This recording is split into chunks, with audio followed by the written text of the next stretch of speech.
Good evening, everyone, and welcome to the Real Science Exchange, where industry professionals meet over a few drinks to discuss the latest ideas and trends in animal nutrition.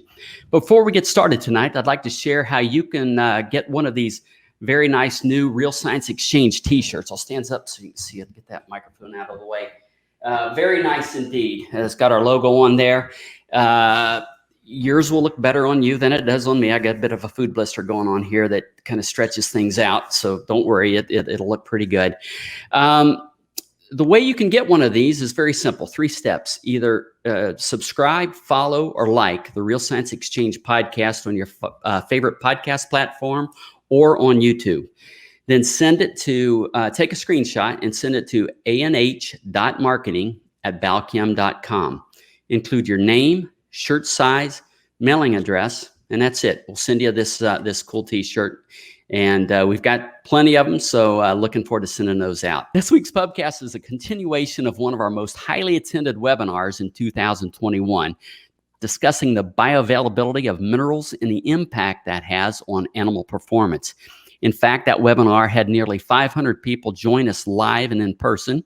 And to date, over 600 people have viewed the webinar on our YouTube channel. If you'd like to go out and listen to it yourself, you can find that recording at balchemanh.com/real science and scroll down to the past webinars. Hi, I'm Scott Sorrell, one of your hosts for the Real Science Exchange. Tonight, we're welcoming Dr. Bill Weiss from The Ohio State University to the pub. Good evening, Bill, and thanks for joining us tonight. Good evening. So, Bill, what's in your glass? And then tell us, how did you get into researching minerals? Well, I don't have a glass. I have a bottle, and Okay. it's spotted cow. Okay. I've got my former graduate student from Wisconsin, so I'm honoring him. I did my undergrad at Purdue, and as an undergraduate research, I don't even know what the title was. I worked on a selenium project with dairy cows. So that would have been in the mid 70s. So I've been doing mineral research since about 1978. And then when I got to OSU to do my PhD, my advisor then, Dr. Conrad, gave me some great advice, and he said, don't become too specialized. So he said, you need to learn more than just, I was doing a protein study for my PhD, but he said, you need to learn more than protein. So I started reading. He did a lot of work on minerals, so I followed what he did, and then it just progressed from there. Oh, excellent. When did you arrive at Ohio State? I started my PhD would have been in 81. I graduated in 85. I went to North Dakota State for about 2 years. My old advisor's job, he retired, opened up. They asked me to apply, and the rest is history. So been back since 88. All right. Well, I graduated from there in 81, so we missed each other. I see you brought a guest with you here tonight. Would you mind introducing who that is? It's I have to say formally here, Dr. Matt Faulkner, with only one T. But he was my second to last graduate student. I retired here a couple months ago, but he was my second to last one, PhD student. He did his project was on trace minerals. That's why I thought he'd be a really good fit for this program. He's currently, I don't know the exact title, but he's a nutrition consultant for Purina up in Wisconsin area. I think he gets into Illinois as well. And he's been there a couple years. He graduated, I'm guessing, like 5-6 years ago now. Time flies, so. Correct. 2016 we graduated. Okay. Yeah. Well, thank you for bringing Matt with us. Matt, what are you drinking tonight? And also, what was one of your favorite memories or stories that you have from your time at Ohio State with Bill? So I'm drinking a little bit of Gentleman Jack, double charcoal mellowed, and the glass is actually a Jack Daniel's glass and was a gift from a former peer, Dr. Benjamin Wenner, who is at The Ohio State University right now as a professor. Favorite story about Bill, I've been thinking about this a little bit here, but it's a story that Bill, or a study that Bill had referenced in his talk when we did the fecal microbiome analysis. And I remember coming to Bill with the original kind of data is just saying like, hey, we found a few different things in these fecal microbiomes, and one of them was the Spirocatece or Spirocatete and Spirocateceae family of bacteria that were different. And then obviously, like, I dug into them a little bit further, and I realized that this is the same bacteria that goes along the lines of syphilis in humans. And Bill, not many people know he has a great personality. His one-liners are epic. He was like, well, it's a good thing that you were wearing a sleeve when you took those fecal microbiomes samples. just one of those things had to make me chuckle. Excellent. I love those old stories. Dr. Zimmerman, my co-host on the Real Science Exchange, is back with us once again at his usual stool. Clay, how's the hard cider going down today? It is good. And in honor of Bill, I have a mug here he might recognize. Yes, I do. So. Yeah, very nice. Very nice. Scott, what are you drinking tonight? I'm kind of in a rut. I'm back to Four Roses small batch. Again, one of my go-tos, but I like it, so I'm going to stick with it for a while. Well, let's jump right into it with a question that is likely on everybody's mind. Bill, since you're on the dairy NRC, what changes can we expect to see in minerals when the new NRC comes out? I can't be specific because I can't say anything till it's actually out, because things can change at the last minute. But I'll just say we reviewed everything published since 2000 from the last one. We reevaluated a lot of the data they used in the last one with newer statistical techniques. So it's not going to be revolutionary. It'll be improvements, fine tuning. We think more accurate in some cases. Some things obviously won't even change, but it should reflect. I think most minerals will be just fine tuned and will be more accurate.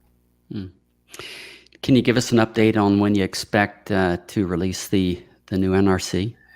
They have a very strenuous review process. And it's gone through the first thing, and then now we have to satisfy they call him the study monitor. He's a third party who looks at what we told the reviewers and decides whether we answered the questions or not. And we've addressed he's finished about half the book, so half the book's been approved. I got another chapter this morning actually from him. So we have a Discover conference, I think, the end of August. Everything is looking for it should be done. It may not be in print because printing takes a while, but it will be done, and maybe the electronic version will be available by then. Yeah, that was my understanding as well, is that you guys will be reviewing those at the next Discover conference there in, I think it's either late August or early September. To kind of let everybody in on a secret, Bill is scheduled, assuming everything goes as planned, to actually present on the Real Science Lecture Series the new dairy NRC for minerals, and that'll take place on September 15th. So mark that down on your calendar. September 15th, Dr. Weiss, new dairy NRC for minerals. Dr. Weiss, during the webinar, you stated that it's very difficult to determine mineral absorption. What are the key factors impacting mineral absorption? Well, source, obviously, amount in the diet. Most minerals, there's some degree of regulation. So feeding more generally downregulates absorption. Cow status, a cow that's deficient tends to be a very efficient absorber of minerals, whereas a cow in very good status is much less efficient. And diet, minerals have most nutrients, but minerals especially, there's a lot of antagonists. So what is the absorption coefficient for copper in one diet? You throw some distillers in another diet with high sulfur, you're going to get a different absorption coefficient. So it's a lot more complicated than people think, and there's no way we're going to be able to do enough experiments to quantify all these interactions. So there is going to be always some educated guesswork in mineral supplementation. So can you expound a little bit on the whole role of antagonists, and what are some of those? What are some of the ones that nutritionists specifically need to be wary of and take into account when they're putting together dairy rations? Well, the two real, one, we can put together diets that are antagonistic that are not practical. But the real world antagonist, probably the biggest one is potassium and magnesium.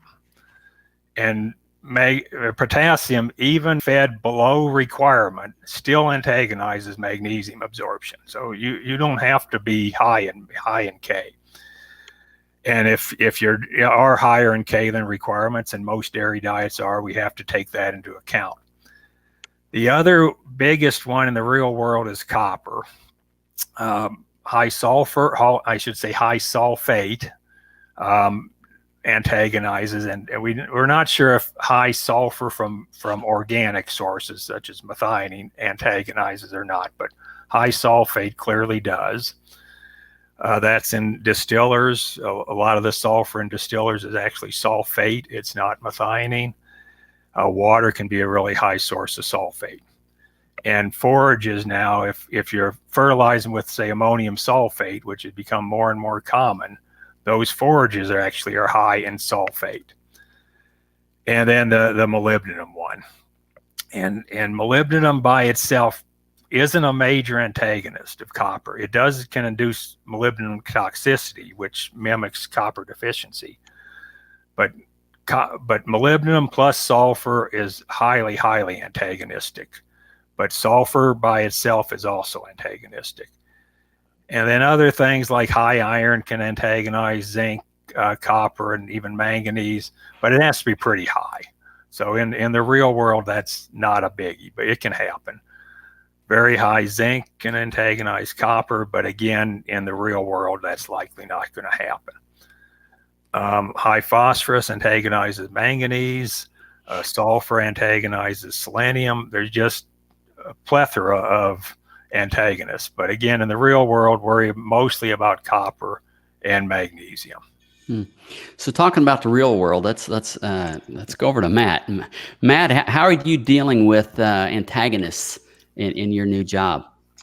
Well, and Bill set the plate very well. So the USDA crop report came out yesterday, and I don't know if you follow the markets too much, but soybean meal, and corn were all limit up.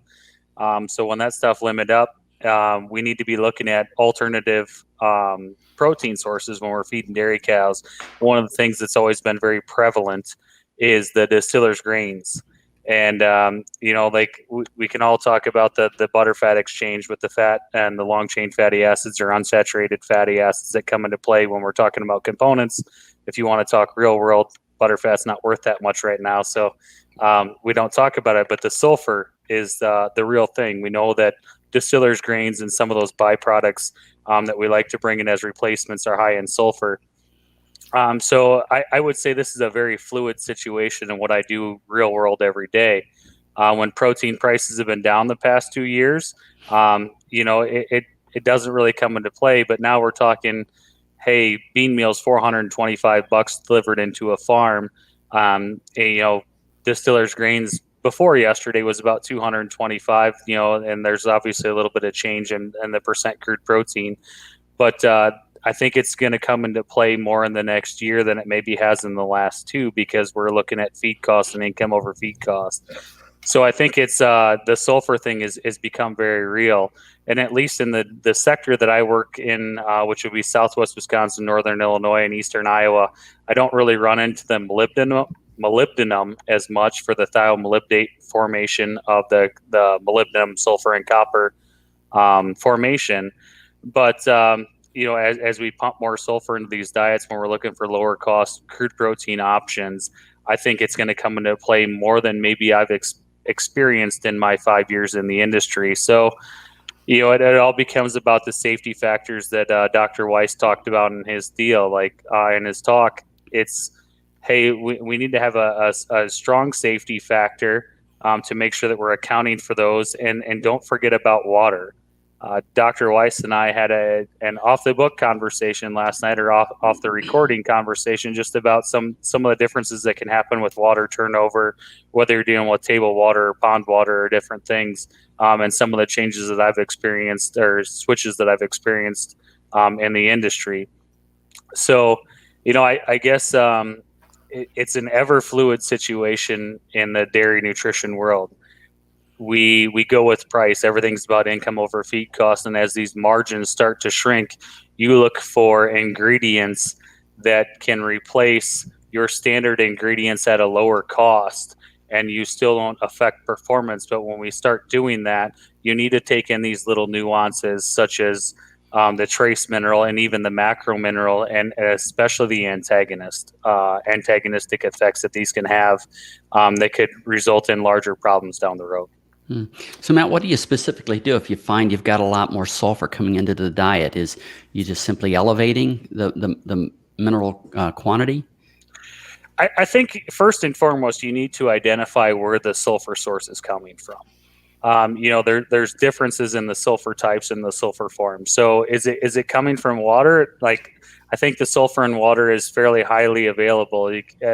Bill kind of did a nice job of laying out in his talk that there's a difference between a charged mineral and a non-charged mineral in terms of the antagonistic effects. So is it a charged mineral that you think that you're dealing with?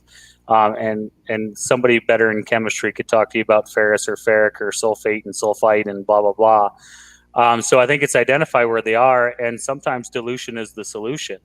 If I think that they're coming from the forages, do I really believe that that's a positively charged or negatively charged ion state that is going to tie up the positively charged trace minerals? I think every diet is different, every farm is different, and for that aspect, every geographical location is different.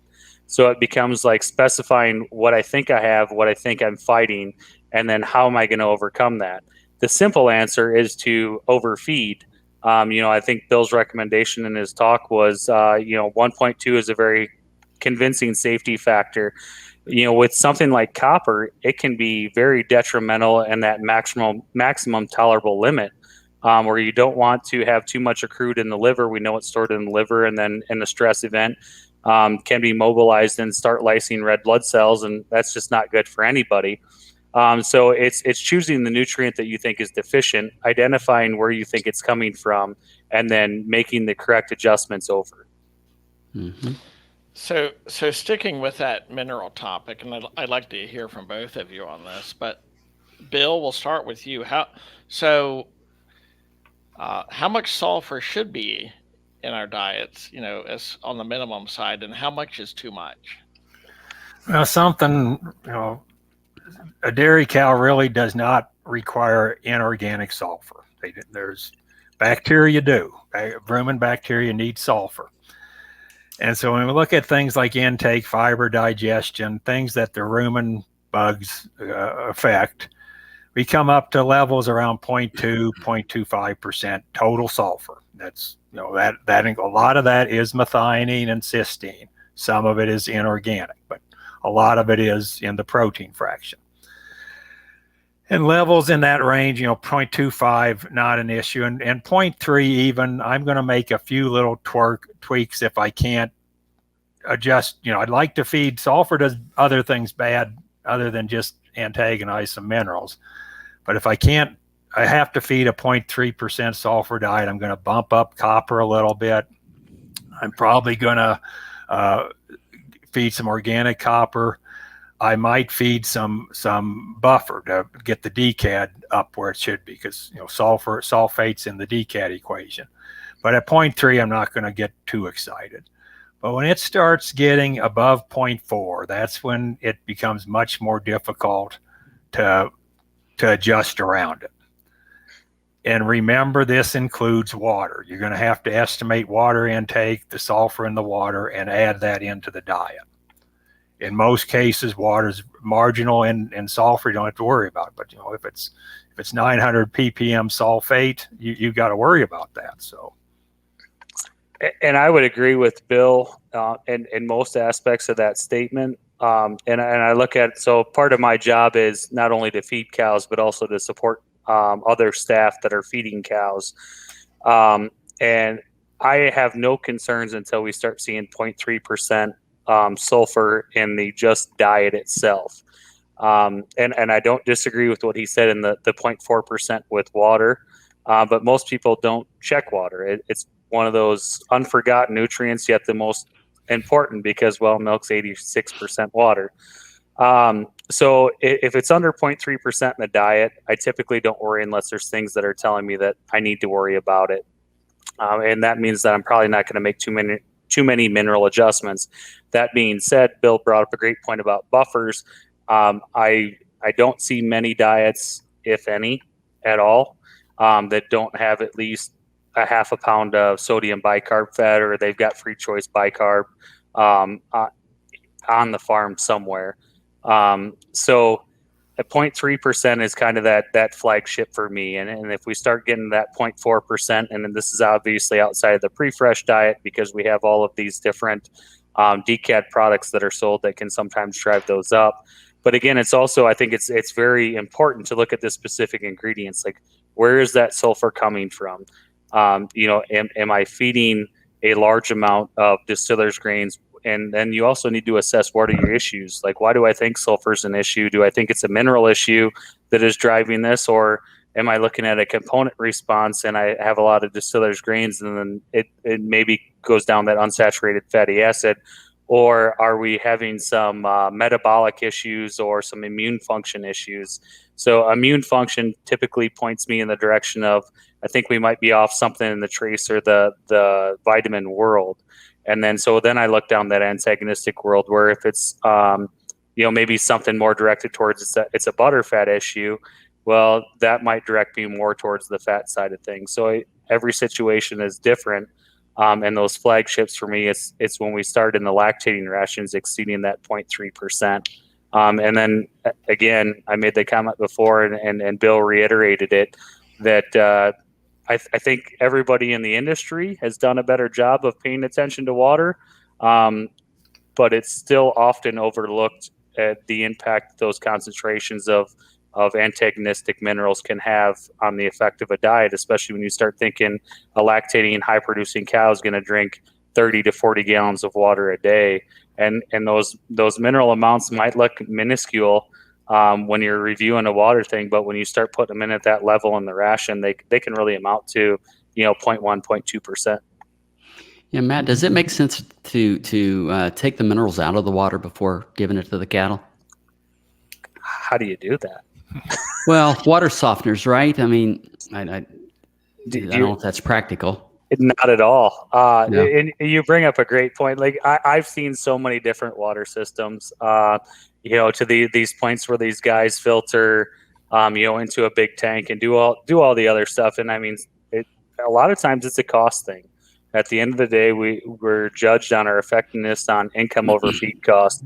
I had a dairy in eastern Iowa that, they spent $150,000 on a water system to correct their iron and sulfur issues, and they just bit the bullet and did it. And then there's all these peroxide treatments, and then some chlorine dioxides. But the really interesting thing about water is nobody has figured out a system that works for every farm, and what works for one farm may not work for a farm that's 2 miles down the road because they're in a different water table, or they have different dietary ingredients.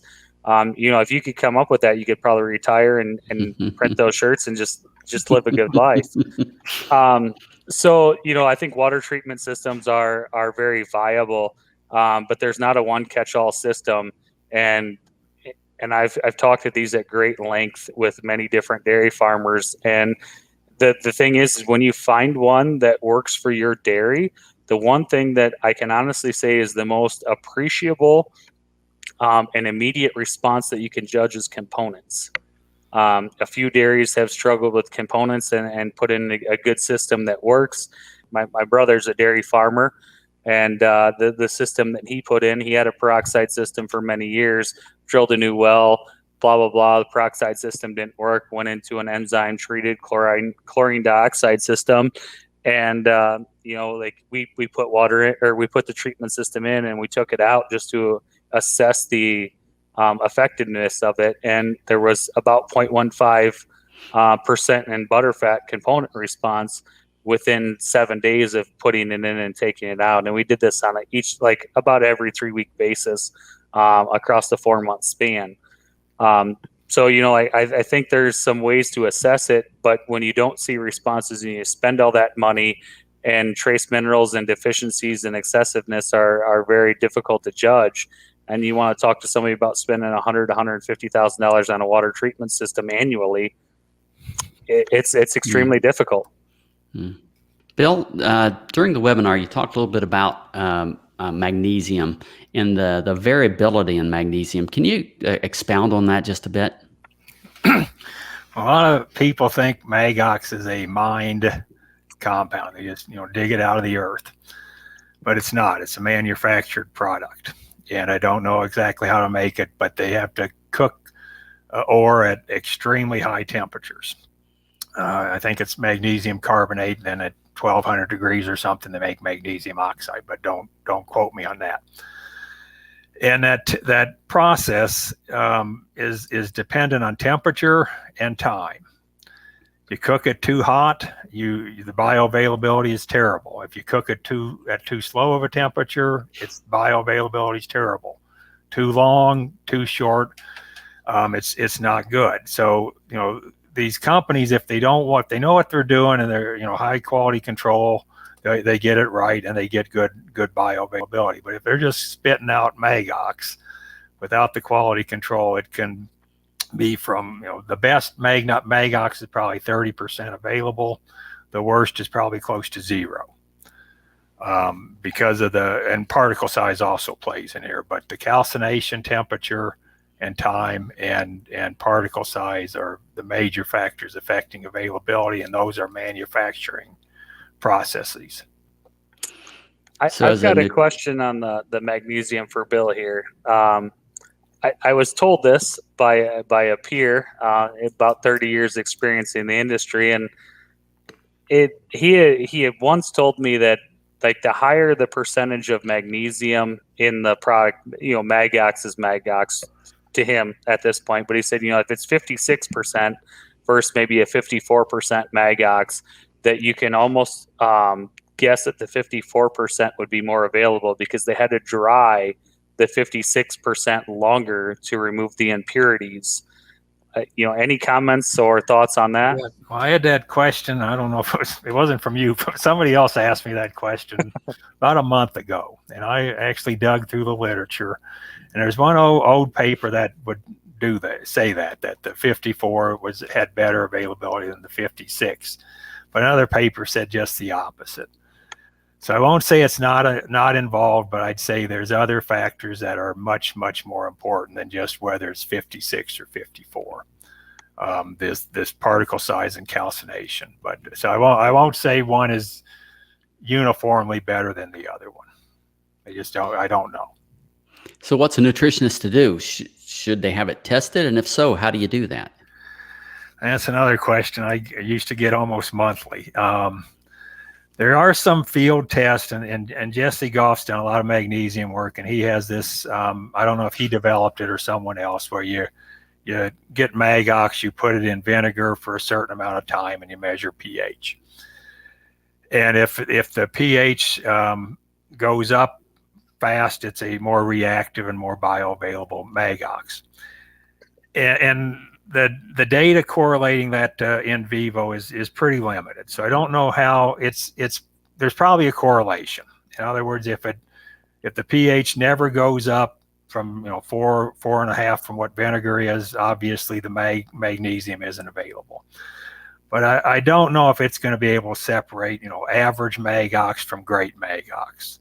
It could separate junk Magox from good Magox, but you don't really know. So there are bio tests that you feed high levels of magnesium, collect urine, and measure magnesium in the urine, and that you can use that. That's not really practical in the real world. So what I tell people is buy it from a supplier you trust, and there is some very good magnesium. You pay for it. There's some very good magnesium oxide out there. And I think it's worth the little bit extra to know what you're getting.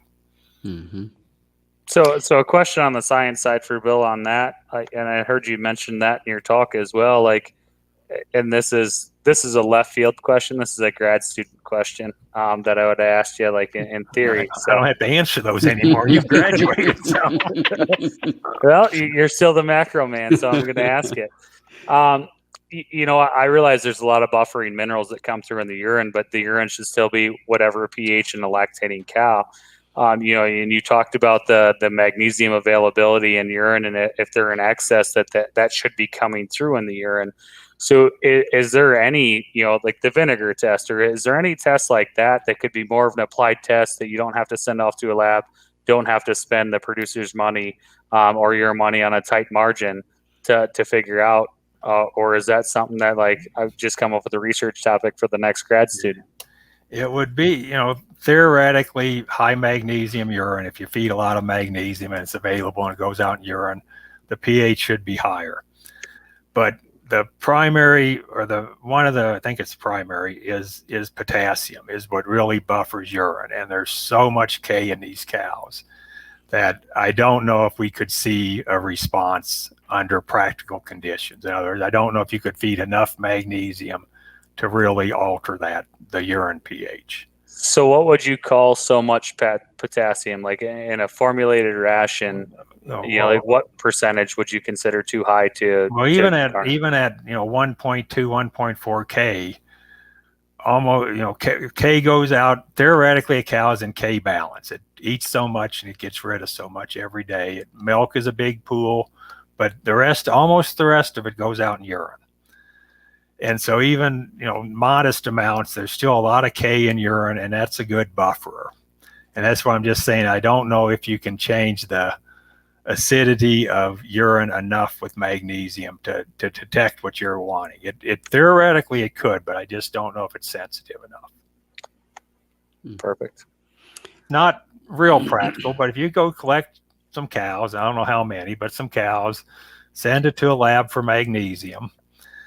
And then I'd probably analyze minerals, K, because you need to adjust for urine excretion somehow. And we have a test in research labs that I don't think is practical. But I think if you do something like the magnesium to K ratio of cows fed the same diet except for magnesium, everything else has to be the same. And if you're testing, if you got 2 magox and you want to see, is this one any good? You feed the 2 different magoxes at, you got to get it up to maybe 0.4 magnesium. Look at the magnesium K ratio, and if they're the same for both, the bioavailability is the same. But if one of them has, it wouldn't be this extreme, but 50% more magnesium than the other one, it's clearly a superior source. So you can kind of, you can't really quantify it, but you can qualitatively evaluate sources. It's not easy, but you can do it. Well, I'd maybe say you taught me too well, because I don't run any magnesium diets below 0.4, 0.45. And then I don't think you're in good shape. I think too much, but it won't hurt them. It's just, to me, I'd put something else in its spot, but it is not hurting. Well, and like I remember the discussion. I won't call it a lecture because you weren't yelling. But the discussion of was like, Magox is fairly cheap in the grand scheme of things, and obviously source varies, blah blah blah. But like, and I've experienced magnesium deficiencies in fresh cows, and early on in my professional career, I just realized that, like, hey, the few cents that I can spend on magnesium is well worth not having to deal with the headache. And I think NRC 2001. We'll see where 2000 well, you guys are in 21. Maybe you'll make 22. 21. Can come out, but I think it was 0.35 maybe. Obviously it's nutrient concentration, which is relevant or not. But like that extra little bit of magnesium, it's 0.25 pounds is minimal compared to the headaches that we get when we don't run them that high. And I think that's an important thing here is, you want to overfeed and the degree of any mineral, and the degree of overfeeding, you got to consider cost, and then you got to consider risk. And like I said, with magnesium, there's no risk of excess at 0.4, 0.5%. No risk at all to the cow. If you were talking copper at that degree of overfeeding, there's a significant risk to the cow. So look at these things, and if the cost isn't appreciable, you're going to say, I don't want to worry about being deficient. It's not worth my time, then you overfeed. But think about risk and cost. And magnesium is one where I'm not going to argue with you that it should be less. Mine would be less, but not that much less. It's still going to be substantially higher than the old NRC requirement, what I feed, substantially higher. But I would never do that with copper. Never go that much higher, because the risk is too high on the excess side. So, Bill, back to the lab testing you were talking about a minute ago with magnesium. You're talking about analyzing the urine at the lab? Yeah. Okay. You'd have to send it in for mineral analysis, wet chemistry mineral analysis. And the things when we do research, we've got a lot more control. We would do that assay 5 cows per treatment, but we have a whole lot more control than on a commercial farm. So I don't know how many cows you would need to get a reasonable or an accurate number. I don't know. At the end of the day, you're not going to have any control on the farm, because they're going to feed the same level across. So, Matt, make sure you wear your sleeve for that. Yeah, exactly. But you don't want to bring anything home. And if you're really concerned about magnesium, not so much on relativeness, but you're saying these cows might be marginal in magnesium, you can collect urine and just measure magnesium. If there's none in it, you're not feeding enough. There's no question on that, because the cow should be. Excess magnesium ends up in urine, and if you have no magnesium in urine, you're at the edge. So feed more. So that can be used if you're thinking might be magnesium issues. Okay. Guys, kind of switching gears just a little bit, kind of taking a look into our crystal balls.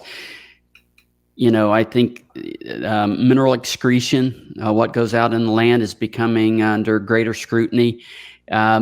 What are we going to have to do, 10, 15 years from now?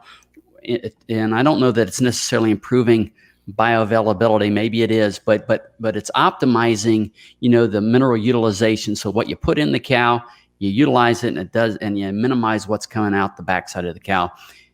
Looking into your crystal ball, what kind of any clues in terms of what technologies that might employ, what directions we might go, how we might solve this problem? Well, it's what goes out in manure is a function of availability. Unavailable mineral has to go out in feces, but you got to remember, all maintenance minerals ends up in feces, all of it. It's just used and goes out. We can't do a thing about that.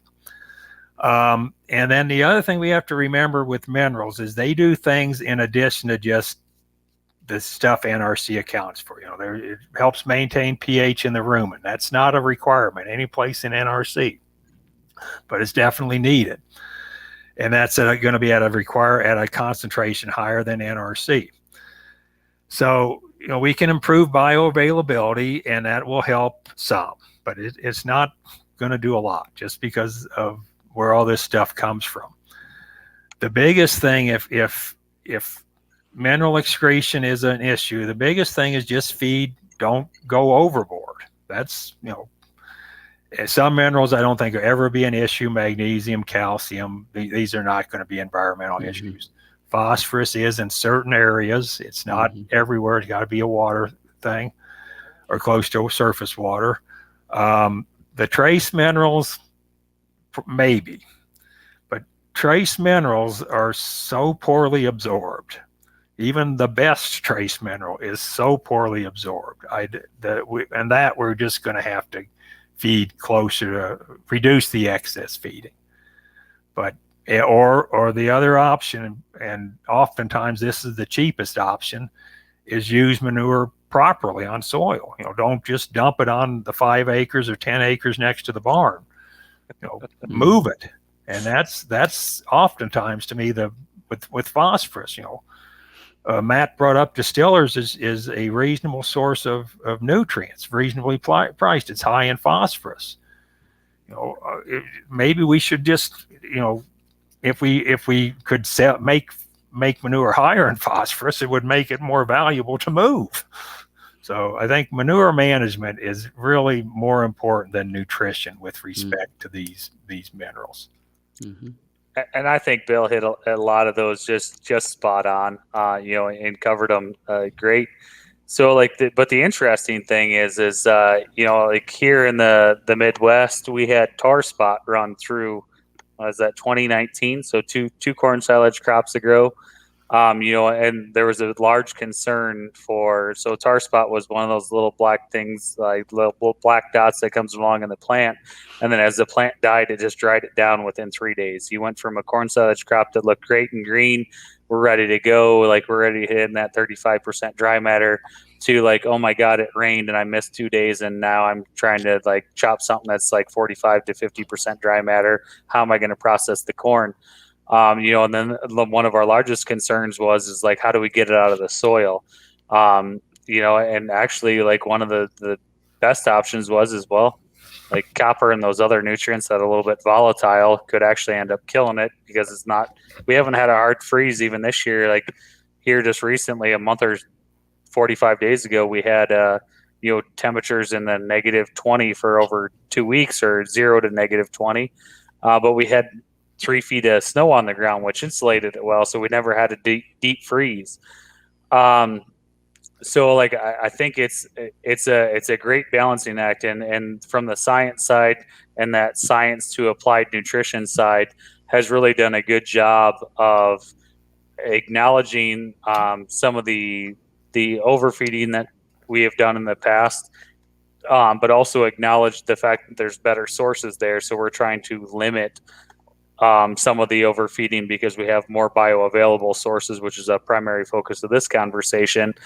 So I think it's kind of twofold. Some of that might be beneficial for the soil, and I think there was at least 2 or 3 labs 2 or 3 years ago that had abstracts at ADSA that had said like, okay, even though like soil copper concentrations have come up, we didn't really realize or notice or analyze a difference in the basal concentrations in the corn silage or the haylage. So to Bill's comments, like, although they're there, they may not be bioavailable and coming up, and although they may circulate back through the water pools, they're still not becoming volatilized and being taken up by the plant. So those basal concentrations may or may not have changed.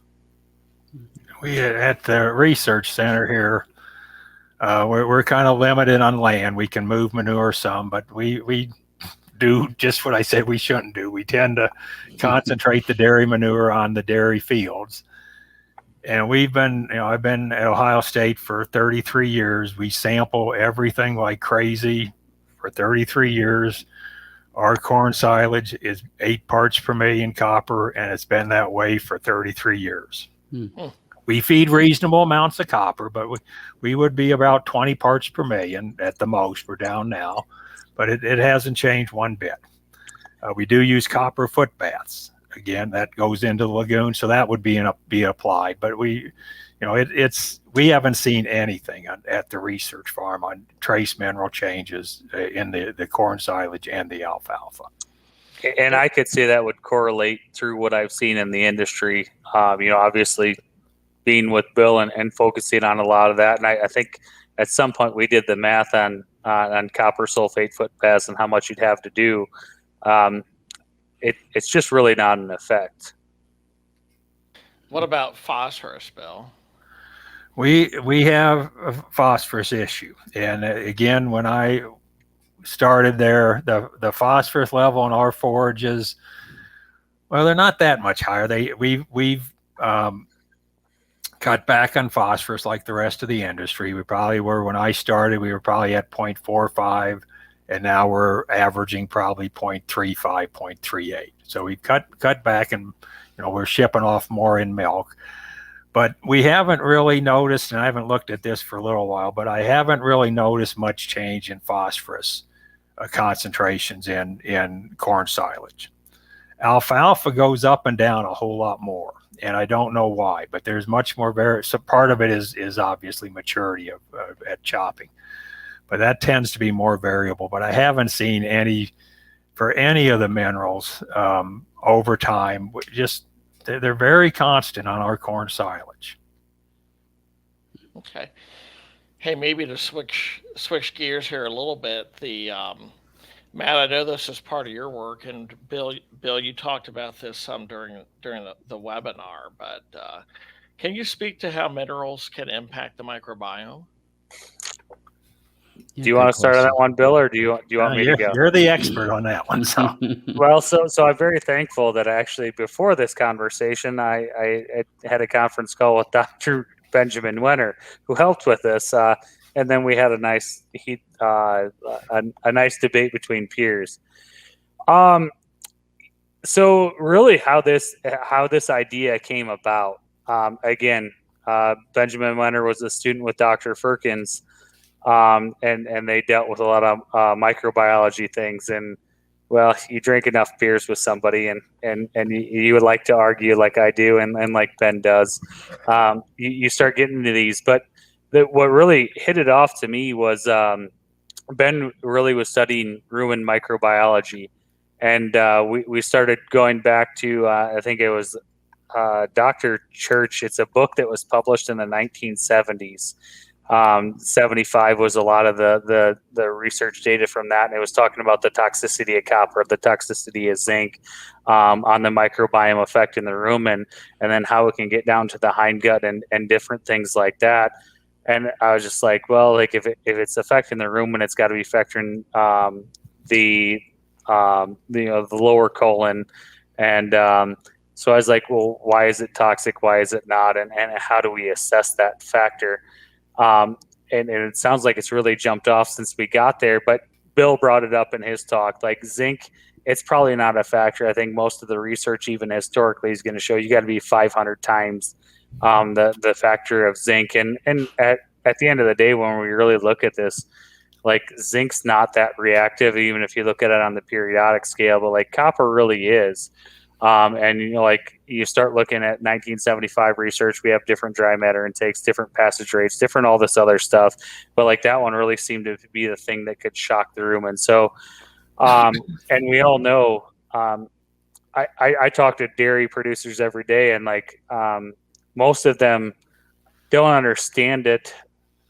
To the depths when I start talking about cellulytics, amylolytics, proteolytics, and then protozoa, but like it's feeding to a healthy rumen. If you want a dairy cow that's going to produce and do well, you need to have a healthy rumen, because it's all about VFA absorption and different things like that. So when we start looking at the microbiome, what are things that can affect that? And copper to me is one of those. It's a toxic ingredient. If it's that toxic to a whole animal at that such small amount, why wouldn't it be toxic to the bacterial population that allows them to do their job? So circling back to that paper, I don't understand much of the microbiome stuff. I'd still be a grad student in Bill's lab if it wasn't for Benjamin Wenner and helping with the sequencing and the sampling and the analyzing of that data. But I do believe that we're dealing with such, it's bacterial cells in the rumen are charged. In the hindgut, they're charged. And somewhere in between there, they shift different balances. So in the rumen, we're at a fairly neutral pH. And then this is why mineral nutrition differs from a ruminant to a monogastric. It needs to get down to the abomasum, which is the true stomach, which is the acidic environment, where we can disassociate some of those minerals. And then we have a 2+ charged mineral that's ready to go into the proximal small intestine for a charged pickup by a transporter. And that's where it truly, guys, now, like, what is the limiting factor? And I believe, Bill, you fielded this question during your talk. one of the things that you thought was limiting between our byproduct and our forage rations. And you're right. When we formulated that byproduct ration, we did it with high pectins, high beta glucans, and things that we thought were differently charged, negatively charged from the mineral, that would bind them coming out of the abomasum. But like often times that I think something that's forgotten in this is passage rate. It's how much time is spent in that abomasum. I've got a couple of dairies that are very high producing dairies, but moderately high producing. I'll say, like if you look at the complete dairy, it's in the low 90s, and their high group, might be milking 140 pounds, but their dry matter intake is 64. If you want to look at that from a feed efficiency standpoint, it's an extraordinary feed efficiency. Then like there's maybe a couple dairies that are in that 94, 95, or, even 100 pounds where their high group's at 72. And then I go back and I start comparing these two. Well, what's different? Because no dairy is the same and you need to assess them differently. But what's wrong with taking them and looking at them as a group? A lot of times it comes down to me is like, it's the percent forage in the ration. And forage all isn't the same. Haylage reacts differently than corn silage. Corn silage is 34% starch at the end of the day. So 34% of that forage I can consider as a concentrate. Now, if I look at haylage is to me 100% forage. You talk about ash and all the other stuff. So like it's not only assessing what percent forage I am, but what percent type of forage am I, and how does that affect the passage rate? A lot of these high producing dairies are, at least in my area, you get into central northern Wisconsin or some of these other areas that they don't have as much access to byproducts as I maybe do in the southwestern Wisconsin, northern Illinois area that gets the Indiana, Chicago food byproducts. Like that changes the game. But I've got a lot of rations that are sub 45% forage, and we're still talking that it's 5-6 pounds of dry matter haylage, 20 plus pounds dry matter corn silage that react differently than maybe a 55% forage ration, because retention time in the rumen is different, which their feed efficiency is in theory better. So when I start assessing that from the mineral aspect, it's how much time is that mineral getting in the abomasum in that acidic environment to become available, to be available for those transporters. And then on the contrary, if I want to be the devil's advocate, are those high forage rations spending too much time there post abomasal that they can bind with some of these negatively charged fiber particles? And I don't have a great answer for you. Bill told me on my way to my defense that my favorite answer would be, I don't know. And that's correct. I don't know, but I do know that I fortify low forage, high passage rate rations higher than I do higher forage, slower bypass rations in terms of mineral fortification, especially on the trace side. Mm-hmm. Sounds like more research is required, Bill. You can't job security. Keep going for another 20 years. Matt, I guess I want to just follow up real brief here. What Matt said is really important. When I started this, a cow ate 40 pounds of dry matter. And now they're 65 pounds. And the cow has gotten bigger, but it hasn't got that much bigger. So the rumen isn't that much bigger. The intestines aren't that much bigger. So this stuff is flying through this cow. And it takes time. Everything takes time. And so what he said is on these really high intake cows, they may have to be fed totally different, and that none of that goes into any of these nutrition models with respect to minerals, none of them.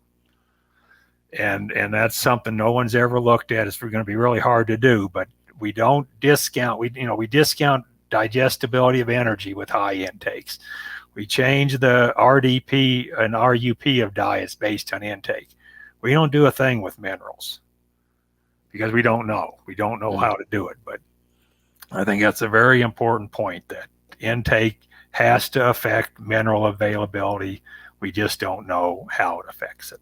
So I know we're butting up on time, and I've been itching to ask this question since we started and got in the introduction, and I watched your talk yesterday, Bill. I had a really great mentor at the Ohio State University that used to ask me this question all the time, and obviously it was a prelude to where NRC is going, and I don't think I ever answered it correctly. Historically, the NRC has been based off of body weight for maintenance, and you preluded in your talk to it's going to go to dry matter intake, and this parlays into our conversation that we just had on high intakes and low intakes and blah blah blah. When we spoke about it before, it was that high producing dairy cow is going to eat more than your median or your average. So does that still hold true that so essentially the trace mineral requirement is not going to change? It doesn't matter concentration of the diet. It still matters milligrams or grams of intake. So if I have a diet and my high producing pen that's, let's say it's a 70% dry or 70 pound dry matter intake and they're milking 140 pounds and my herd might be balanced at, let's say 16 to 18 parts per million copper. And I'm just using that as a reference nutrient. Does that mean that I can feed them at 14 because they're still going to intake more milligrams? I think you can. For those minerals that are not put out in milk in great quantities. Copper is one that doesn't go out in milk very much. So like zinc goes out in milk. So the more they milk, they need more zinc to go out in milk. But copper, manganese, high intake groups, the concentration could be less. You could just do the math, but then again, that's leaving a constant availability. So it probably would be not quite as much less as what, say, NRC would calculate, but it would be less. And dry cows would be a lot more. Some of these on a concentration basis in a dry cow diet should be higher than your high cow diet. Couldn't agree more. But so parlaying into that question, again, something I still can't answer to this day that you often ask is so if we always assess the amount of mineral that is excreted in milk. That's excess, right? Well, they didn't. I don't know if it's it can be. I shouldn't say, if you fed at modest amounts, the concentration for most of these are independent of diet, for most of them. If you start feeding extremely high levels, then it's going to go out in milk, some of it. Copper, for example, if I feed probably between 10 and 20 parts per million in the diet, milk won't change hardly at all. If I start getting 40 or 50, then the concentration in milk will go up. As intake goes up, my oxidative stress goes up, which then increases my requirement for glutathione peroxidase or, scavenging of oxygen radicals, which is zinc, selenium, vitamin E, copper based. As a professional, and I don't know the answer to this question, which is why I'm asking you, the man, the myth, and the legend, am I safer in saying that I have the herd balanced at 16 parts per million copper total diet? That's not supplemental, total diet. If I'm hedging my bets, do I keep that high cal ration at 16? Or do I have full confidence in thinking that I can run them at 14, which is still well above the 1.2% recommendation? It would be 14 would actually be pretty close to the requirement. That'd be pretty close. So no, I'd probably feed more. But if you're talking about, say, if I'm just kind of making this number up, but let's say a high cal 14 parts per million would meet requirements, but for the medium group you needed 16 because of the higher intakes. I wouldn't quibble and I just do 16 because I don't want all this other inventory and everything else to complicate the system. So some of this I wouldn't really worry too much about, but I'm saying you could do that. But again, it all gets down to risk. If it was where you're going to get down to 10 or something, then I probably wouldn't go that low, even if the NRC said, yeah, this is fine. Like I said, theoretically, it's still milligrams per day, not concentration. And for those minerals that the amount in milk, the concentration in milk is minor compared to maintenance, then you could go, the concentration could be lower. Well, and in theory, just so we're all clear, and anybody that's listening is clear, like I'm not talking copper sulfate. I'm talking highly available. Like they're going to claim 2 times as available as copper sulfate, and I'll give them 150% on a good product. So like this would be more of the organics or hydroxy type minerals rather than just a copper sulfate. Mm-hmm. Again, we're really not talking, when you do the math, we're not talking big between a high group and a medium group. We're not talking big differences in concentrations. And I'm going to say I'm not going to worry about it. I'm just saying you could. But the thing that I think we do need to, that does matter, is these dry cows.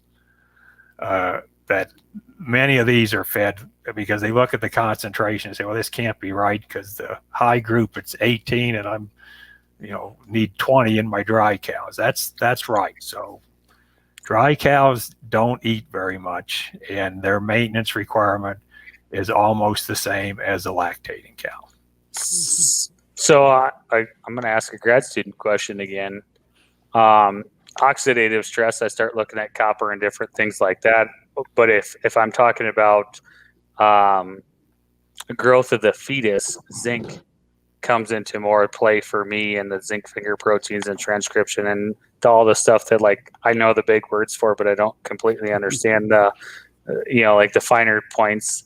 So would you be saying it's more of the stress type nutrients or more of the growth like nutrients that are probably at the higher concentrations for them? It's again, the main thing that would differentiate is how much goes out in milk, the concentration in milk. Nothing goes out in milk in a dry cow. Well, I'm saying relative to lack. Good thing you're not a graduate student anymore. You might have a few more years to go. But like I said, for those, the oxidative, we'd assume a cow burns a lot less oxygen than a lactating cow. So theoretically, her maintenance for these antioxidant nutrients should be less than a lactating cow. But we don't know, for lactate, we don't know if what we feed for a lactating cow might be plenty anyway. I mean, there might be plenty excess to maintain all these antioxidant systems. So I'd be most worried. Zinc is very much deposited in muscle and fetus. It's also put in milk. So zinc is one that the requirements for the fetus is going to be close to the requirements for milk because of this. So that's one that's going to be high in a dry cow. Copper, there's some in a fetus, but not a lot. But again, the maintenance requirement for copper is the biggest component of copper.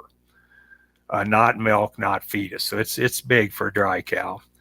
Manganese, we don't really know. We know the fetus is very sensitive to low manganese, more sensitive than the cow, much more sensitive. So that would suggest that these dry cows need more manganese to support the fetus. And that's one where I'm going to say there's no risk of toxicity. I'm not going to be short. I'm going to feed enough manganese to this dry cow. I'm not going to worry about toxicity. If it costs me an extra penny or two a day, I don't care. It's worth knowing that fetus will develop properly. So, Gentlemen, this has been fascinating, and the time has flown by. Matt, I was surprised when you said that we were getting long in the time, and looked at the clock, and you're right. So Stephanie has just flicked the lights, which means it is last call. So I am having another round, and Steph, let's get one for the boys as well. With that, though, let's one final question for both of you. What's one or two things that you would leave for nutritionists, consulting nutritionists, making decisions at the dairy farm? What two things can they take from this conversation tonight? I'm going to let Matt go first here on this. So it's counterproductive for me to give you any good advice, but I'll give you good advice because I have a cow's best interest in mind here. And I'll use an example, and Bill and I discussed this yesterday when we talked. Copper is an extremely toxic nutrient. And I'd like to think that we've made great strides in reducing the overfeeding. And there's been overfeeding for many years, and that was primarily when it was copper sulfate based, which is, Bill talked about the absorption coefficients, the 0.4 to 0.6%. And I think that these companies have made great strides in making a highly more bioavailable nutrient. The days of feeding, maximal tolerable limit for NRC in 2001 was 40. And I think Bill even mentioned in his talk, like, I wouldn't exceed 30 to 35. And there's good data that says, like, you can, like some published data via vets that say those levels are still too toxic. We cannot overfeed copper if you're going to be feeding these highly bioavailable sources. And then, like, you also need to look at the species or breed. Species wouldn't be the correct term that you're feeding. Jerseys accrete liver or copper in their liver at a more appreciable amount than dairy than Holstein cows or other breeds. It's dangerous. And it's a great way to end what could be a promising career for nutritionists. And so, like, I stress to everybody, for the industry themselves, let's take a hard look at copper, where we're at, what nutrients we're feeding, what types of nutrients we're feeding, and let's just end the headaches. The other thing is and this was a very promising note that I took from Bill's lab, is like, the overfeeding is excessive. And not every herd is the same. Like, you can't view one herd the same as the other. Trace mineral nutrition needs to be treated like crude protein, like starch, and like all the other nutrients that we feed in a herd. Like, every herd is different. Every situation is different. And I don't care if they're neighbors. So we need to quit viewing this as a catch-all nutrient, and we need to look at this based on situational circumstances and awareness. I'd like to just follow up on one thing Matt said. People think selenium is the most toxic mineral we feed. Copper is the most toxic mineral we feed. And when you define toxicity relative to requirement, you can get toxicity at 1.5 times requirement for copper. Selenium has to be at least 10 times. So we worry so much about selenium, it's copper. The other thing here I'd like to mention, this was brought up, is don't forget water. I think it should be a standard. You don't need nearly as many water samples as silage and hay samples, but once or twice a year, get water. Hopefully the nutritionist looks at it and say, well, this is good water, puts it in a file, and he's done. But if it's not, there's some things we can't do about, because of water treatment. Some things we're stuck with. But if it's high in sodium, I'm going to pull some salt out of the diet. If it's high in sulfur, I'm going to be very hesitant to feed distillers. So there's things you can do with, if you know. So I urge people to make that a standard practice. And again, not every week, not every month. My standard recommendation is summer and winter, and that's enough. Well, gentlemen, this has been a joy. I've really enjoyed the time tonight. As I said before, it flew by.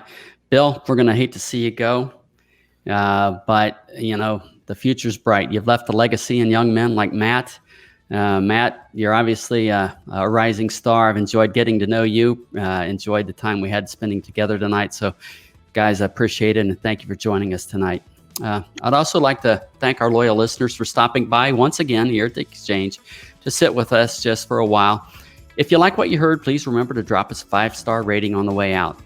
And remember, you can get a really cool t-shirt just by taking a screenshot, sending it to anh.marketing@balchem.com. Please remember to include your address and size, and we'll get that off to you. Our scientific conversations continue on the Real Science Lecture Series of webinars. Visit balchemanh.com/real science to see upcoming events and past topics. We hope to see you next time here at the Real Science Exchange, where it's always happy hour and you're always among friends.